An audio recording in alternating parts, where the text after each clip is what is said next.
ஒரு முறை ஒரு ஞானி இருந்தாராம். அவர்கிட்ட மக்கள் அவருடைய கவலைகளை சொல்லி அழுவாங்க.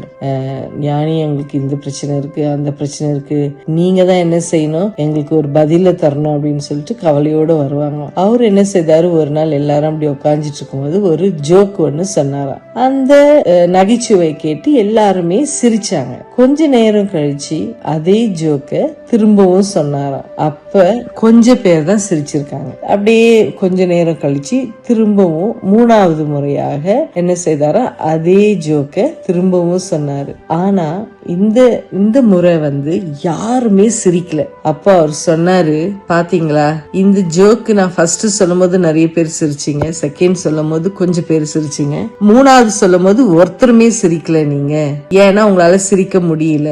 ஆனா ஏதாவது நமக்கு ப்ராப்ளம் வந்தா எதுக்கு அழுதுட்டே இருக்கிறோம், ஒரு முறை அழுதமா அதோட விட்டுடணும், சும்மா அதை நினைச்சு என்ன செய்யக்கூடாது, அழக்கூடாது அப்படின்னு சொல்லிட்டு அவங்களுக்கு அறிவுரை சொன்னாராம். நம்ம எப்பவுமே ஏதாவது ஒரு ப்ராப்ளம் நினைச்சு அதை நினைச்சு அழுதுகிட்டே இருந்தோம்னா நம்மளால என்ன செய்ய முடியாது, அந்த ப்ராப்ளம்க்கு ஒரு சொல்யூஷன் கூட ஃபைண்ட் பண்ண முடியாது. நம்ம கடவுள் சொல்றாரு, நீங்க கவலைப்படுவதனால் ஒரு இன்ச் என்ன செய்யாது, கூட்டவும் முடியாது, குறைக்கவும் முடியாது. நம்ம என்ன செய்யணும், கடல் கிட்ட ஜெபம் பண்ணிட்டு அவர்கிட்ட அதை ஒப்படைச்சிடணும். அவர் என்ன செய்வாரு, எல்லாத்தையும் என்ன செய்வாரு, பார்த்து கொள்ளுவார். மறுபடியும் இந்த வசனம் நம்மளுடைய தாட்ஸ்ல வருது. 1 பேதுரு 5:7, உங்கள் கவலைகளை எல்லாம் அவர் மேல என்ன செய்யுங்க, போட்டுட்டுங்க, அவர் என்ன செய்வாரு, அவர் பார்த்து கொள்ளுவார். சமாதானத்தோடு தூங்குங்க. தேவன் உங்களை ஆசீர்வதிப்பாராக. Good night.